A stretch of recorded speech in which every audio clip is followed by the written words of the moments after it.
The following is part 2 of a 5-part series wherein the medical intervention gender-affirming surgery is discussed from a clinical perspective. The featured physicians each have decades of medical experience with an intimate knowledge of both medicine and the medical industry. In this second video, there will be an in-depth look at the female-to-male surgical procedures and their potential complications. The intention of this series is to take an objective, scientific look at these intersex operations. As such, the content at times will be explicit, and the viewer should take precaution and use discretion when viewing.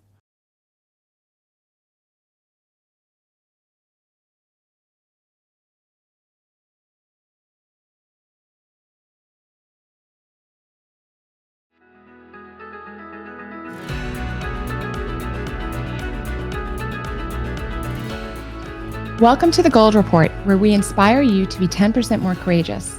I'm so glad you're here. Please remember to like, share, and subscribe so you never miss an episode. Our show today is the second in a 5-part series on medical mutilation, often referred to as gender reassignment surgery. Today's episode will focus on the process of female-to-male surgery and hormonal treatment. Our series is aimed at informing the public specifically regarding children. The race to mutilate children under the guise of normalizing it as a so-called medical or therapeutic option must be exposed for the fraud and harm that it is. Doctors cannot participate in social movements that harm patients. Hospitals and doctors are making a fortune of money off harming young people and must be exposed. There's no one more qualified to speak on this topic than our guest, Dr. Melanie Crites-Bachert. She received her medical degree from the West Virginia School of Osteopathic Medicine in 2003 and completed her residency in urological surgery at the University of Medicine and Dentistry, New Jersey in 2009. She then received fellowship training to specialize in female pelvic medicine, voiding dysfunction, and pelvic reconstructive surgery from the Cleveland Clinic in Florida. We want to emphasize that although Dr. Crites-Bachert is highly qualified, she has chosen not to perform medical mutilation procedures. There are many voices currently speaking about this topic from different perspectives. There are resources available that weigh the pros and cons.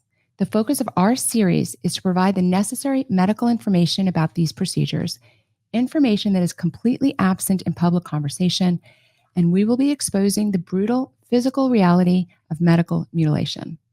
So let's dive right in.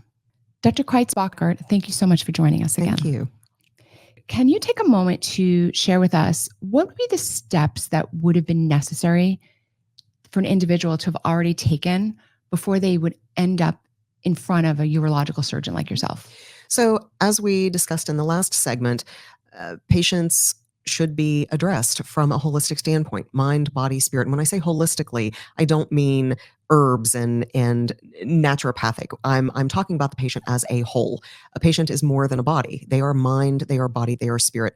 They should have had and should be required to go through a complete full workup from a spiritual standpoint, from a psychological standpoint, from an anatomical standpoint, very rigorous criteria, as we had spoken before making the decision and pulling the trigger to undergo such a life-altering surgery. Right. So, and by the way, and that's true in many situations for surgeons, which is that the surgeon is really the last step, right? You see your primary doctor, then you maybe get a second opinion, and maybe you talk it over with your spouse, and maybe you talk it over with your spiritual person, et cetera. And then you end up in the surgeon's office. So this is no different. We're just saying that this, you should have had a whole lot of conversation before this. So we're going to go on to talk about female to male specifically. And I just want to share with the audience that we will be using anatomically correct language for clarity's sake. So what is the most common type of female to male medical mutilation surgery that is being done? So obviously females have a vagina. XX chromosomes have a vagina.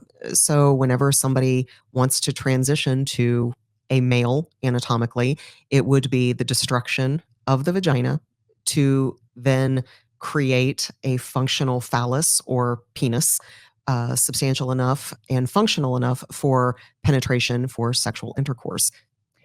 This is going to sound so obvious to you and I as doctors, but you started with people who have XX chromosomes have vaginas.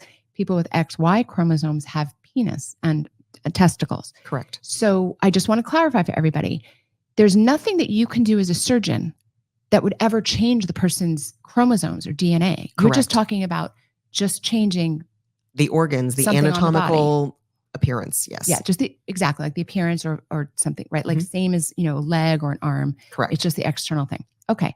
So when people decide to proceed with these types of procedures, in your experience and in conversations with other doctors and providers, are they being informed about the complications or in general the surgical complications that can occur in addition to the main procedure? For example, most people in building this penis, right, are focusing on the complications of the constructed penis. But that constructed penis has to come from somewhere. I don't even hear people talking about the potential complication rate of the area of the body that you're taking to harvest this artificial penis. Like, what about those complications? That's something that absolutely has to be discussed with the patient. For instance, when I would perform a surgical procedure to repair a urethral stricture in a male, we would harvest what we call a buccal graft, meaning we would take a piece of the skin from inside the mouth to reconstruct the male urethra. Well, you're not only reconstructing bottom surgery, meaning the genital area, but you also have the complications of things that can happen in scar tissue and contractures and strictures in the mouth, infections. So you're not only concerned now about one part of the body, you're concerned about the site where you harvest that graft. And in a lot of these procedures, where the graft is taken from, specifically if you are constructing a male urethra, you have to be very cautious about where you take that graft from. For instance, not all tissue is created equal. Some places on your body, have a smooth texture, a mucosal texture, like the inside of your mouth. Some places on your body have hair. So if you take a graft from one of those places that has hair and you reconstruct, or you can, I shouldn't say reconstruct, if you construct a male phallus, male penis, and you use that inside the urethra, well, the hair follicles are not being destroyed. You can have hair growing inside a urethra that has been constructed. Okay, let's just pause. So you've just made a urethra, which is the tube where you pee. Yes. And in a penis that goes on for several inches, and there might be an ingrown hair on the inside of where you pee. Yes. Okay. Which then leads to further complications. Should that happen, that leads to further complications down the road that you have to make the patient aware of. Urinary tract infections, pain. I just can't get it out of my head. Like, that's like Dante's level of hell. I mean, I can't even imagine how, yeah. Okay. All righty. So in general, I would say that this is news to people, that there's all these potential complications, both from the area where you're taking healthy tissue and kind of destroying it or taking it away, and then the site itself. In considering these surgeries, how much is discussed of the risks of the procedures needed to accomplish the construction of a penis? I guess we're already talking about that. So you had given an example, and I think, correct me, the proper name for this is a radial forearm free flap. Correct. So what exactly do most people who want to have this procedure go through? Just specifically, like for a radial forearm flap, Yeah. it is essentially, you're essentially being skinned. Very, very. How come this doesn't make it onto Twitter? Okay. Yeah. Okay. So they're taking skin from skin. They're taking skin and fatty tissue from the forearm, which of course can cause scarring of that area. It's more extensive, for instance, than getting a tattoo. And then you have, tattoo removal, and you have some of that scarring. You can always see that there was something there. This is actually taking a skin graft, and you will forever have missing tissue. So they take that tissue, that healthy tissue from there, and they try to construct a penis, but obviously that can't get erect. So what is the science behind? Yeah, so in those instances, patients would then, if they do not have a functional penis, meaning a penis that will get hard enough for penetration, or uh, if they're wanting to have penetrative sex, that would lead to a penile implant. Okay. So multiple layers of yeah. surgeries. It's not just one surgery and done. It is layer upon layer upon layer of surgery. Now, if you're reconstructing a vagina, we typically, in my realm, when I am reconstructing a vagina that has fallen because of prolapse, you're using that same vaginal tissue and pushing it back up where it belongs and fixing it to different ligaments and or bone, to keep it where it belongs. If a female is transitioning to a male, sometimes they will take that vaginal tissue and construct a penis from that, trying to preserve, of course, the clitoris for sensation. Mhm. So a patient may not have full sensation for Right. climax, for orgasm, for sex, but they can use some of that vaginal tissue to construct a penis. But if that penis cannot get hard to have Right. intercourse, then you would have to have a penile implant, which then brings a whole nother host Right. of circumstances. We find that in men with erectile dysfunction that opt to have a penile implant. That's a mechanical device that can get infected, that all or part of that device may need to be replaced in the future. So what we are looking at with these surgeries, it's not just a one and done. You are looking at potential layer upon layer of surgeries for the rest of your life. Incredibly important information. I don't have the study right in front of me, but I had read in doing this research that nearly half of people who went through this procedure could not have penetrative sex. Mhm. Is that accurate? Mhm. Yeah. I just can't believe young people are being told this. I just don't believe it, that young people have completely given up on their own sex life. We'll get to that later, but okay. Noting the overall complication rate of phalloplasty, which is constructing an artificial penis, are you aware of any other elective surgical procedures that have this kind of complication rate? I'm bothered as a physician that we're taking healthy tissue and we're creating something artificial. There's a high complication rate, and I cannot think of any analogy in medicine where we do that. I mean, if a person came into me and said, I don't really like my left leg, and even if there's a problem, like they had chronic lymphedema where the leg is more swollen than the other leg, but they're able to walk and they're able to do most of their stuff, but they don't like it because it looks weird compared to the other. Nobody would say, well, let's chop off that leg and, you'll be fine. Like, it's just not permitted. And you'd be charged with battery. Even if the person consented, you'd be charged with battery. As a doctor, you can't offer that. So I look at the complication rate for this and the lack of success. Is there any, can you think of any other elective procedures that are allowed to proceed with this kind of complication and lack of success? It would be the very obscure surgeries, the surgeries that are not done quite as often. That would fall into the realm of elective surgeries secondary to cancers, for instance. One of the most prominent procedures that's performed nowadays is the robotically assisted prostatectomy for men, generally with prostate cancer.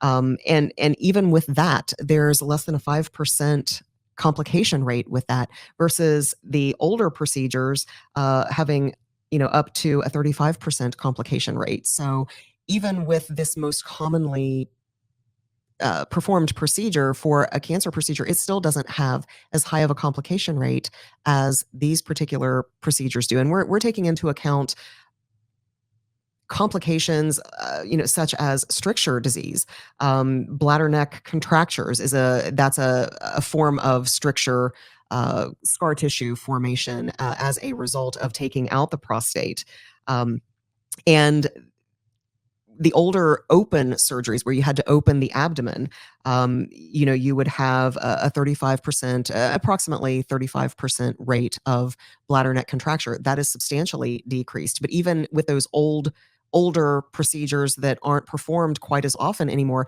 even that It's lower. that was lower. That percentage rate of complication And they were was so they were looking for solutions, because even then they thought correct. 35 was much too high to be acceptable. Absolutely. And then if you start looking at difficulty with bowel function, that's the complication rate of that after a radical prostatectomy robotically is less than 10%.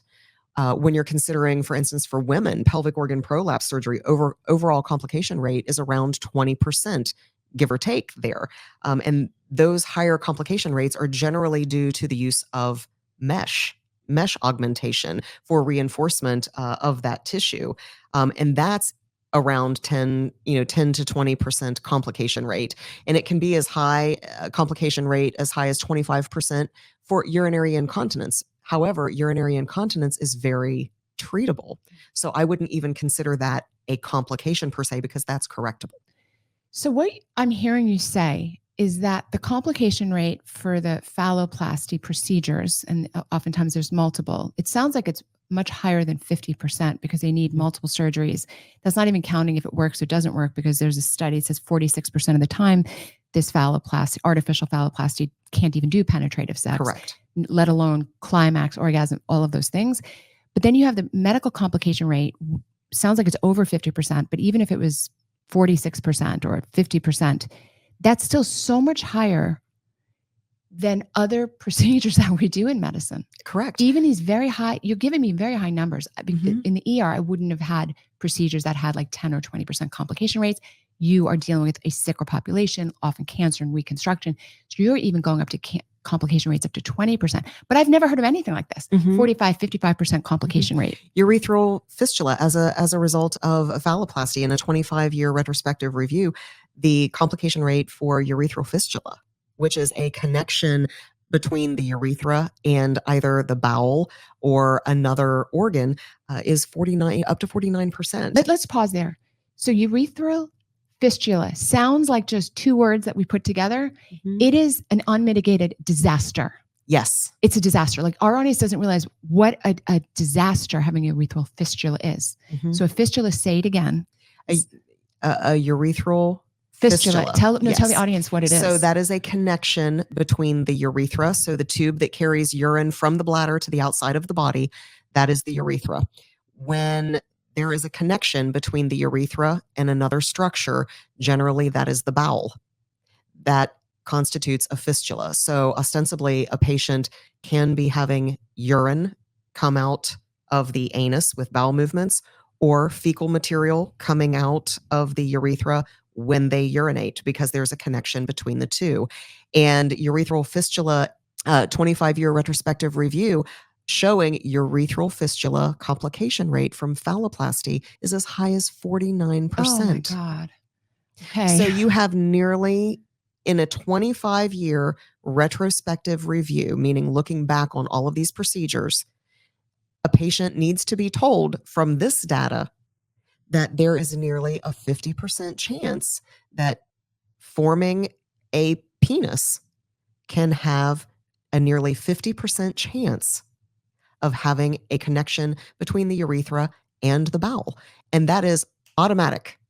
You're looking at least one surgery, if not more, if the tissue actually heals. Right. And that's another complication. That tissue may not heal properly. That's why I jumped at that question, at the comment that you made, because as an ER physician, when I've seen people with fistulas, so I know my audience doesn't know this, it's pretty much a disaster, because I've seen ones that don't heal, that go on. This is a huge problem in your daily life. You can imagine if you're having fecal matter coming out of where you pee, or vice versa, what a huge problem that would be. Absolutely. It would destroy your life. And it's painful, it's unsightly, it interferes. Try to have sex with that sort of constant infections, which then can ascend up to the kidneys. So not just bladder infections, but can go all the way up to the kidneys, and then risk of sepsis. As we know, patients admitted to the hospital with bacteria in their blood, fevers, chills, sepsis. And then you have the scar tissue formation. And then this same 25-year retrospective review, nearly 25% chance of having urethral stricture, which is a scar tissue formation causing a narrowing of the newly formed urethra, preventing the individual from being able to urinate properly. So that can lead to chronic, long-term ongoing catheters, or for instance, suprapubic tubes, or complete urinary diversion altogether. Oh my gosh. So we are here to share with you the medical facts about taking healthy tissue and replacing it with tissue that is not supposed to be doing where we doctors are putting it, and the tremendously high complication rate of doing these things. We don't hear any discussion about this. I did not know that the urethral, am I saying right? Urethral fistula. Urethral fistula. Fistula rate is as high as it is. And I think that it's unconscionable. I cannot believe that there's a procedure that's being offered with such a potentially high rate of fistula. Fistulas are terrible. I can tell you as an ER physician, it's just terrible. Now, certainly I want to qualify that and say this is data that we have to this point. Right. Now, with all of these procedures being completed now, we have yet to have 10-year collection of data on these. So perhaps with these fellowship programs now specializing in this, perhaps we will see those complication rates decrease. Maybe. But patients need to know the old data is all that we have right now. We do not have, adequate long-term data from this explosion of procedures that we're doing now. And thank you for making that point that this is what we have right now. The techniques may get better over time, but if you're having the surgery in 2024, this is what we've got. This is what correct. we know. Okay. All righty.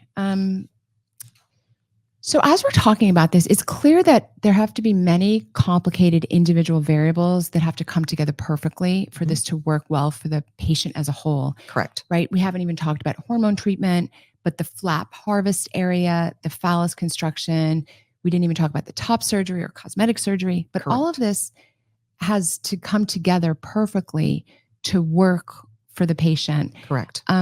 What are the odds? I mean, I guess you can't speculate, but what would the odds be that you can go through all of this and it would all work perfectly without complication? I just don't think it's realistic as a doctor. You would have won the lottery as a patient. Thank you for saying that, because it's just not realistic.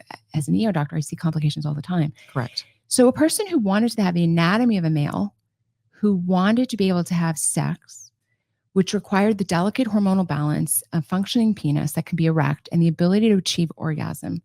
For all of these individual variables to come together, it sounds like it requires just kind of a nearly impossible set of circumstances. Plus avoiding complications. I think I mentioned earlier that the study by DeRouge in 2021 found that 46% of people who had the phallus reconstructed were unable to have penetrative sex. Also, correct me, what I've read is that the artificially constructed penis is small and the person often cannot urinate while standing. That's what I had read in the same study. That's correct. It's a very delicate procedure to reroute the urethra. Okay. I'm a mom, okay? I can't believe anyone would voluntarily trade, any teenager would voluntarily trade a healthy, functioning body for one that does not work for what they signed up for, right? Like, you can't definitely get an erection. You can't definitely have penetrative sex. You might have a small little penis. You might not be able to stand when you pee, which is probably, a thing that boys really identify with. I can't believe that a teenager would sign up for this if they had all the facts. I'm just kind of wondering, that's speculation, but it just seems shocking and unbelievable to me that somebody would sign up for that. Would you agree? I would absolutely agree with that, because with all of the multifactorial things like we just talked about right now, in this realm, we're only talking about pelvic reconstruction. When you factor in chest reconstruction, whether that's mastectomy or whatever sort of breast augmentation, if you're going from male to female, you're talking about facial reconstruction. You have to factor in all of the complications from those sorts of things as well. So unfortunately, this is not Hollywood. This is not a movie where the hero always wins and you overcome these insurmountable odds and at the 11th hour, everything perfectly aligns. These are very real things that everything would have to come into alignment perfectly for someone to have an absolutely perfect outcome. The odds are against it. And then there are a lot of issues that are seem kind of small, like an ingrown hair on your arm, which would not be a big deal. But if you had an ingrown hair in your urethra inside of you, this could pretty much ruin your life. Correct. And also it's very realistic to say and to inform the patient that, again, it's not a one and done surgery. Complications can happen at any stage in life, 10 years from now, 15 years from now. Yeah. So you are likely going to have multiple surgeries throughout your life. Right. So, this is just tough for me as an ER physician because I had so many patients that would come in, like older men usually, and, they couldn't pee. And so we had a catheter, and sometimes the catheter didn't work, and we have to put in a suprapubic catheter. That's when you put a hole in the person's belly to get the urine directly from the bladder, bypassing the whole penis and urethra. Mm-hmm. But all of those people wish they didn't have that problem. Right. And that's just not even the biggest of the problems you've described. Right. But all of them hated that and didn't want to be there for that. Mm-hmm. So I just don't think people would trade a healthy functioning urinary system, which is part of the reproductive system, for these problems. Do you feel, something that I've heard that's really bothered me is, and I've seen this online, which is, it's, people explaining why they might go for this treatment because it's so irrational to trade a healthy body for an unhealthy one. Well, it's better to have, a son who's alive than a daughter who's dead. Do you think that people saying that are minimizing, like they're using that to minimize the surgical risks? I think in some respects, yes. I think it's a lot of sensationalism and fear mongering that we've seen just over the last 3 to 4 years. It is a very common argument that is being used right now. And again, it goes back to not addressing the patient as a whole from a spiritual standpoint, from not just from an anatomical body standpoint, but mind, body, and spirit. And I think in a lot of ways, and I personally feel, and this is where I will in this instance interject opinion, because I feel very strongly that people need to be treated as a whole. And it is so multifactorial that you need to seek, spiritual care, whether you believe in, it doesn't necessarily mean that you believe in God, but whatever entity that is that you believe in. I personally am a Christian. I, believe in God. Before making big decisions, I would seek pastoral care. Yeah.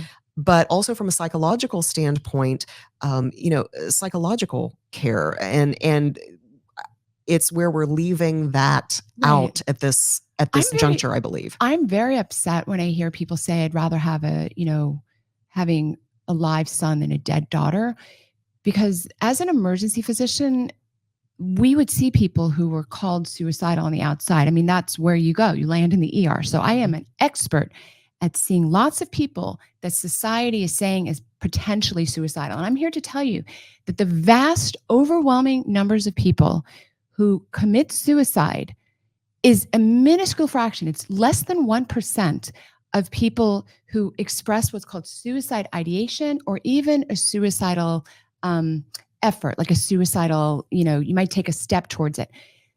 The numbers of people who express, I want to die, I want to kill myself, I'm so unhappy, I can't live. If that's 100, maybe 4 of those people will take some step towards it, like take a pill. And those people who are taking a pill, many of those people will immediately call poison control, or a friend or a relative. And of those people, the number who really want to kill themselves is much less than 1% of the people. So I feel that when parents are hearing from medical professionals, it's better to have a son who's alive than a daughter who's dead, is that they're taking the universe of people who might say some word that might sound suicidal, but it's irresponsible of the doctors to allow that kind of speech to go on, because that is not the true number of people who are actually suicidal.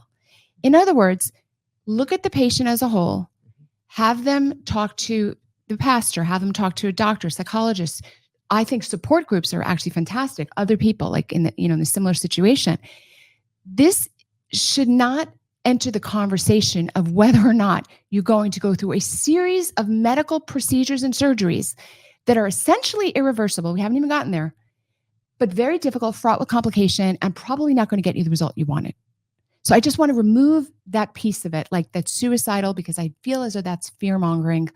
And I think it is, to your point, I think it is worth noting, and certainly this is not my lane because I'm not a frontline provider, such as yourself, but if somebody is truly suicidal, as we go through our training, as medical students, if somebody is truly suicidal, what do we do with Correct. those patients? The first thing that we do is we set them up with therapy, and we have them, they are committed Exactly. to a psych unit to be evaluated. They go through intensive therapy. So the same with young persons who are having these sorts of thoughts. Correct.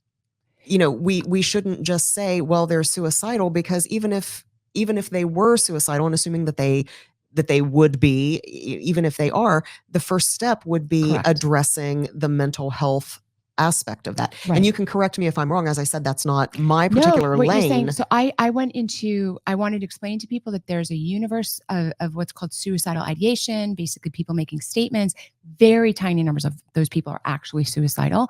And then you made the correct observation that if someone is showing true signs of suicidality, there's a whole bunch of stuff that we do as doctors. I also had lots of those patients, and there's specific physical exam findings that you find when you talk with someone who's actually suicidal. It's not the same thing as a young person saying, I'm going to kill myself if I can't get this body, or I'm going to kill myself if I can't get that car. I'm going to kill myself if I can't get that boy. I mean, that is a very common phrase for teenagers to say, and we can't leap from that into medical mutilation. And that's the piece I want to say. And I think it's terrible that we're essentially, it feels like blackmail to me. It feels like emotional blackmail that is happening with the consent of the doctors, and the doctors are getting paid a lot to do these procedures. So I'm very suspicious of it.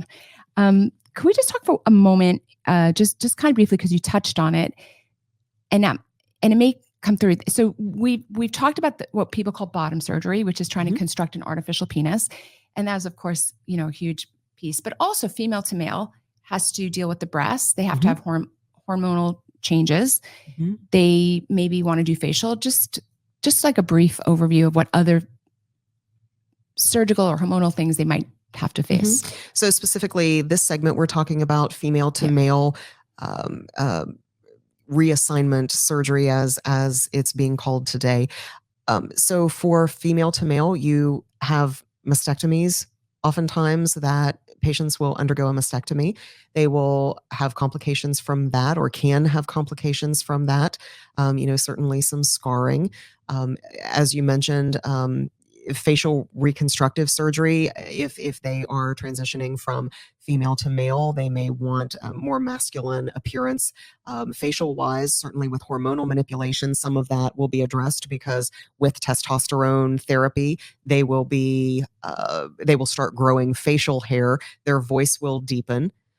Those are sorts of things that may or may not go away. You have the hormonal manipulation. So again, as I said, it's so very multifactorial, with complications potentially from each one of those sorts of things. So, and if you as a surgeon are doing it, and mostly what you do as a surgeon is irreversible, so you're going to do something irreversible, how sure do you want to be that this is the right path for the person? Absolutely. With any surgery, you want that. And certainly with this sort of thing, because once you destroy healthy tissue, and that's with any surgery, once you destroy healthy tissue and you construct something else from that, you have scar tissue. You have tissue that's not as strong as the original tissue, not as functional as we spoke about. If you then have to do what we call take that down, meaning reverse that, then you're looking at significantly more potential risk for complication, because you are taking already destroyed tissue that has been formed into something else, and then taking it back the other way, wanting it to function then normally again. And the more you disrupt tissue, the more you are going to have potential for adverse outcome. Right. So just to take a very non-politicized subject, most of us remember Michael Jackson, and, he did a lot of plastic surgery to transform his looks, but, his nose, I have no inside knowledge as to how many procedures he had on his nose, but it's reputed that he had like 6 procedures or 5 procedures, but you can see that the nose, the healthy tissue, it collapsed. It just collapsed. So that's just a real life example. There's not an endless supply of healthy tissue, moving it around and then undoing the thing. And it's, we live in a time where people think everything can be reversed. It's not true. There's a limited amount of healthy tissue that your body has. We saw it, his nose collapsed. etc. So that is also something to consider, is that you have to be very darn sure, which is also why we're speaking on behalf of children, because children change their mind all the time. Mhm. So it's different if you're talking about a 30-year-old adult, who knows their mind a little bit more than a 15-year-old. So thank you so much for sharing your expertise with us today. And I look forward to having our next conversation, which will be diving deep into the male to female medical mutilation. Thank you so much. If you are a physician, organization, or other entity or individual engaged in this issue, please write to us at info@aflds.org. If you are a person who would like more information on this issue, please visit our website, aflds.org, where we have put up resources for you. We would like to thank you for joining us for part 2 of our 5-part series on medical mutilation. In part 1, we introduced the surgical complexities. In part 3 will be a very detailed explanation of male to female mutilation. Part 4 will expose the money trail, the financial incentives for doctors and hospitals to medically mutilate. And in part 5, we'll discuss the legal and policy environments that permit or prohibit such procedures. We remind the audience that this series is aimed at informing the public specifically regarding children. The race to mutilate children under the guise of normalizing it as a so-called medical or therapeutic option must be exposed for the racket that it is. Hospitals and doctors are making a fortune of money off harming young people. They must be exposed for this scheme. They must be embarrassed, and they must be stopped. Thank you for joining me on the Gold Report. We inspire you to be 10% more courageous. Remember to like, share, and subscribe. We'll see you next time.